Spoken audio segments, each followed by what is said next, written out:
Hello guys! Today I'm going to show you how to find the best freelancers on Fiverr. First of all, you have to visit fiverr.com.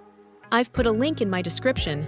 Fiverr is basically a marketplace for freelancers around the world offering their services, like graphic and design, programming and tech, digital marketing, video and animation, writing and translation, music and audio, business, etc.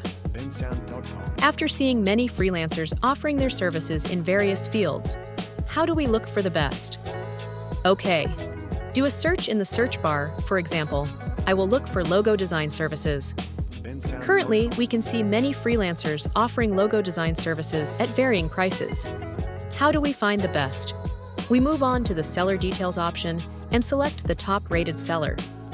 Now you can see a page of only top-rated sellers, and you can search for services that fit your budget. If you have found one that suits your budget, we will open one of the gigs to see details and reviews from previous buyers. If you think it's enough, you can chat with the seller for a consultation first. And if it suits you, you can make payments on Fiverr, which is definitely safe.